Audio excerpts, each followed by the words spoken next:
Hello friends, Lee Brown here. Welcome back to My Kitchen, My Rules. Now, today has been a busy day. I hope yours has been busy, and if not productive, maybe you're just ready for it to be over, but that means you have to eat supper, right? So I'm gonna tell y'all a secret. You know that I like my cast iron pan and I like my traditional cooking, right? Well, while I was out of town a few weeks ago, my family went out and bought an air fryer. Now, I didn't know anything about the air fryers, and frankly, there it has sat since we bought it, because I frankly sometimes look at new appliances like they are the devil, and I know that's wrong for some of y'all, but I had a bad experience with the Instapot, and I frankly made my air fryer out to be the enemy. And so anyway, I needed to fix something with it, and then I had supper with my friend Sarah in Michigan, and she made good green beans, and I said, dadgummit, I've got to learn how to use this thing. It's in my kitchen, taking up real estate on my space, and real estate is all about location, location, location. You understand, right? So anyway, I said, let me fix something with it. Now, we have the Cuisinart one, and if you want to know why, it's because it was on sale. And so it came with some little pieces and parts. And so tonight we're using the basket and the little grease pan, because I'm going to show y'all how to make meatloaf. Since I have now gotten over my fear of the air fryer, it's like my favorite experimental toy now, and I'm just spraying this because I have discovered that cleaning this stuff is definitely of the devil. And so now I've done a little bit of cook and spray on my little basket thing. We're gonna make meatloaf, and I do have a meatloaf recipe on the channel with traditional style. But if you're not looking for traditional meatloaf and you want to make an air fryer meatloaf, look, this one's so good. My family ate the whole thing and didn't fuss. And sometimes they fuss about meatloaf, but I like it because it's easy. So here's your ingredients. You need 1 pound of ground beef. And by the way, tonight we're using the grass-fed ground beef because everything is high at the grocery store, y'all. I mean, inflation ain't playing. So when I find things that are on sale, I do stock up, and I've got a stand-in freezer in my garage for that very purpose, because I don't believe in being caught at cross purposes. So if you get invited to my house, it might be out of the freezer, and don't you judge. All right. So we need 1 pound of ground beef. Let's just dump it out there so we don't have to touch it. All right. Oh, and one thing I've learned about the air fryer, you are supposed to cut it on. So let me turn it on to 370. And this thing's gonna cook for a little over 30 minutes in total. So let it heat up for a second and you'll be fine. Oh, I gotta put it on air fryer mode. Hang on a minute, it's got all these modes on it. Because we got rid of our toaster oven when we got the air fryer, because my teenagers like to call that toaster oven a fire hazard, and maybe they were right and maybe they were wrong, but now we have a giant machine on the countertop. So in addition to my 1 pound of ground beef, I need 1 egg, and I'm all excited because my chickens are coming next week. I'm about to be a chicken farmer, and I'm so excited about how my channel is going to be made so much more diverse with some chicken information. And then we're going to add in breadcrumbs next, I think is what I'll add next. Now you can use 1/4 cup or thereabouts, or however much you think. Now I'm using panko style. That might be more than 1/4 cup, but that's how we fix it. And spoiler alert, if you're on a budget, use more bread and less meat and use it as filler. That's probably why it's designed this way. And that's the egg, and that's the breadcrumbs. Now let's add some Worcestershire, because it totally goes. And if I didn't say that the way that you like it said, well then, welcome to My Kitchen, My Rules, where I say things the way my daddy did, which is also why some of y'all know my story about how I had some sandals back when I was a teenager, and I called them Agners.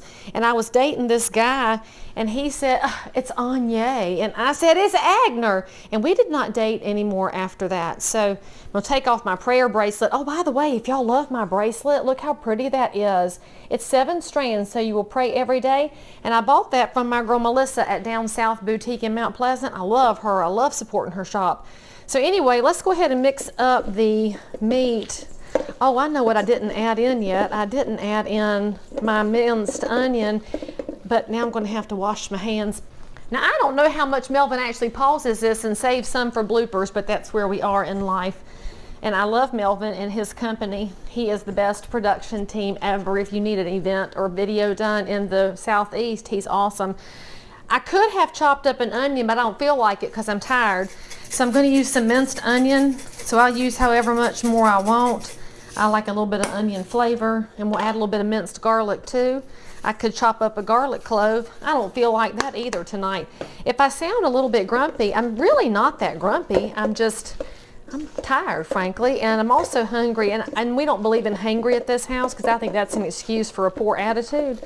So I'm just going to focus on mixing up my meat here. And I think I need more breadcrumbs. That does not look like I'm ready yet. So I'm going to add some more breadcrumbs. And I'm going to add a few more breadcrumbs to this. Now for flavoring and for seasonings, you can pretty much do whatever you think makes sense because meatloaf is so flexible. But for mine, we'll have a little bit of kosher salt. So that's probably maybe a quarter of a teaspoon. I don't want too much because I like to have the other spices. I'm going to use some ground pepper, so I'm going to use like half a dozen shakes, or maybe I can't count, I don't know, 8. And then let's put in some red pepper flakes because we like some spice in life. Don't y'all like some spice in life? But if my mama comes, you know we can't have that. Let's use some ground mustard because I never get to use this except for deviled eggs, and I'm not really in deviled egg mood yet, but we fixin' to because Easter is on the way, praise the Lord. And Jesus is coming, and hopefully when he gets here, I'll have some deviled eggs made to carry on up when I am taken up in the clouds. Amen. And now let's put in some adobo because I love the Goya adobo flavor, and it pretty much goes with everything. And there's 2 ways I'm using the adobo, which I'll show you in a second. So add in a few shakes of that. And then we're going to add some rosemary. Let's see, how's it go? Parsley, sage, rosemary, and thyme. We'll just do rosemary and thyme. I'm not going to sing any more of the song because I imagine some of those 60s and 70s artists will get mad and demand me be taken off of websites or something. Y'all, isn't that hilarious? And then we'll add some oregano because oregano's your friend. Now, that's probably enough flavoring. So let's mix that up. Look how easy this is. And now if you are in that mood where you just need to have a little extra love in your life, that's why it's good to mix your meat up and disperse your spices. It's so good. By the way, y'all, this meatloaf is good enough for company, I'm just going to say. And here's what we're going to do next. Take this big ball of meat and shape it. Now, if you want to be creative, make it into a heart. Make it into something. I'm making mine into a loaf shape because that's how we roll around here. And boom, boom, boom. We're going to lay it on the pan. And now I'm going to wash my hands again. I do wash my hands a lot when I'm playing with raw meat. All right, there's what it looks like. Look, it took us like, I don't know, if I weren't talking, I'd have been done in 4 minutes. Hi! Oops, forgot to take out this other rack. That's my cheese toast rack from earlier. I put it on layer number 1. And we're going to let her roll for about 20 minutes. All right, now that's part 1 is 20 minutes. Now I'm going to show you what you're going to get ready in the meantime. This is the secret. So right now is when you need to make sure and click subscribe on my channel and give me a like and a heart and a comment and tell me how happy you are to have discovered my kitchen, my rules. And you're thinking, what in the world kind of realtor is this in Concord that spends all her time cooking? It's because, hey, that's what we do. Realtors are more than houses, you know. And in addition to being more than houses, a lot of realtors have good hobbies, and some of them are better at eating out than they are at cooking. I love them too. All right, so I'm going to make the glaze now. Now, your mama might have used regular ketchup, and that's fine, and I'm not judging her for that. But if you give your mama some of this, she might change her ways. I'm just saying. So we need a 1/4 cup or thereabouts of ketchup. For those of y'all that are curious, this is the Heinz with nothing in it. It's the one that doesn't have any sugar, so my family fusses, but hey. Then we need some yellow mustard, and you need, I don't know, half again as much ketchup as you have is about the ratio that I use. Although if you like mustard, you could do more. If you don't like it that much, do less. See, your kitchen, your rules. And then we're going to add some more Worcestershire. This one's the secret, y'all.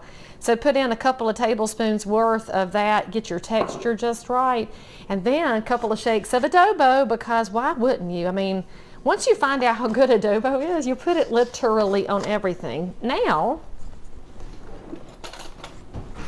let me get my trusty fork, and I'm just gonna whip up this little mixture here, which some of y'all might think, Lee, that sounds like the top of a cheeseburger, and I guess it does.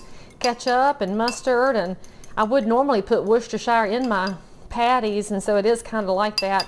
Add a little adobo. So now that we got our glaze ready, when we get to the 20-minute mark, we're going to pull our meatloaf out, we're going to put the glaze on, and we're going to cook it for another 8 to 10 minutes. And so now enjoy your air fryer meatloaf while it's in there for the next 17 to 20 minutes.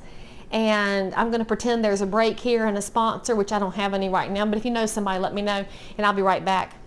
Okay, we're hitting about the 17-minute mark, and I can hear it sizzling, so I'm going to go ahead and pull it and glaze it.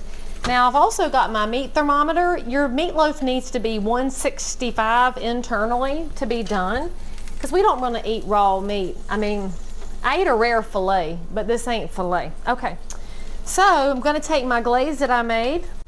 I hope you can you see this in the video? I'm trying to figure out how to make y'all happy in the videos.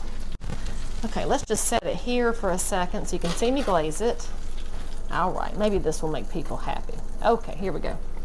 Now you could brush it if you want to, but we're not fancy around here. I'm just gonna spoon it on the top, and it will drip down in the tray and make a little bit of a mess, and that's all right because you gotta clean it anyway, so don't get too fussy about it. And if you put this on at the end, it won't get quite as crusty. I'm gonna cook it for the next 8 to 10 minutes. And so it's gonna turn it less into a glaze and more of a crust. Trust me, it's freaking amazing. So now we'll stick it back in the air fryer. We're still at 370 degrees. And we need 8 to 10 more minutes. So if you didn't already, hit subscribe, hit the bell, because frankly, you'll get lost and you'll miss me and then you'll be sad. So you should hit the bell and subscribe, leave a comment, and I'll be right back.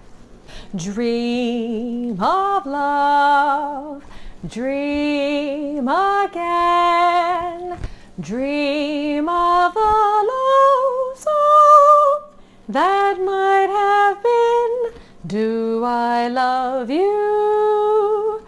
Oh yes, I love you. Oh, I guess I should move my camera back in this direction.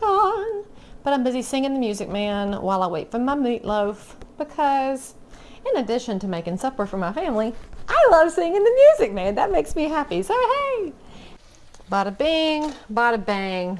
Turn that to off. What a satisfying sound. Okay, let's start this video too. And I could have cooked it a little bit crispier probably, but check this out. Look, isn't that pretty? It's totally easy and fast. And honestly, if I weren't talking, I mean, really, right? Now I'm gonna give you another secret. Because it's air fried, it means it has a crispy outside, a little different than your regular meatloaf. This is a good time to use a serrated knife, like a bread knife, because it's got a good crust on it. So when you cut it, this makes it easy. So a pound of meatloaf should serve a family of 4, maybe 6 with your side dishes. If you want ideas for things you can throw in the oven while this is cooking, some small potatoes, some Brussels sprouts, some sweet potatoes, check out some of my earlier videos. Super easy to throw them on a roasting pan at 400 for 20 minutes, and you'll have a meat and 3 just like your mama did. Quick and easy. Enjoy the heck out of it. Subscribe for more, because now that I'm in love with my air fryer, there's more coming your way. I'll see you next time.